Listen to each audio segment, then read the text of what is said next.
Hello, অনেকদিন পর আমি আবার একটি খাওয়া-দাওয়া ভিডিও নিয়ে চলে আসলাম। এদিন মূলত আমরা ৩ জনে মিলে চলে গেছিলাম একটু ডেজার্ট খেতে। আসলে আমাদের হঠাৎ করে রাত বিরেতে মনে হলো যে যাই একটু ডেজার্ট খেয়ে আসি, মিষ্টি কিছু খেতে মন চাচ্ছিল।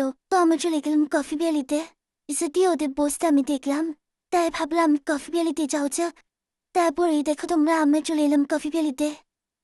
জায়গাটা বেশ ভালোই, নিরিবিলি পরিবেশ ছিল, ভালো লাগছিল খুব। এই দেখো আমি, ওই দেখো নিষেধ আপু। এখন আমরা আসলে অর্ডার করব, আমি ডিসাইড করছিলাম কি কি নিব।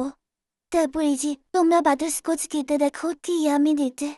তারপর এই যে আমরা ৩ জন ঢং ঢং করে এখন আমরা ওয়েট করছি কখন আমাদের রিজাল্টগুলো আসবে। এ দেখো এসে গেছে। এই দিনটা আইটেমটি সবচেয়ে মজা ছিল আমার কাছে। পার্সোনালি মজা লেগেছে হচ্ছে এই যে ব্রাউনিটা খেতে আমার খুবই ভালো লেগেছে। মানে সবগুলোই মজা ছিল, একটা যেটা কম না, কিন্তু ব্রাউনিটা আমার সবচেয়ে বেশি ভালো লেগেছে। মানে হচ্ছে খুব সফট, মুখে নিতেই মেল্ট হয়ে যাচ্ছিল, ভালো লাগছিল খেতে। এরপরে তোমরা দেখো রাস্তায় ভিউ, রিক্সাকালী মানুষজন হেঁটে হেঁটে যাচ্ছে। তারপর রেস্টুরেন্টের ভিউ আবার দেখো খুব সুন্দর, ছবি তোলার জন্য খুব ভালো একটা পারফেক্ট প্লেস। ইভেন মানুষজন থাকে না, কম কম থাকে।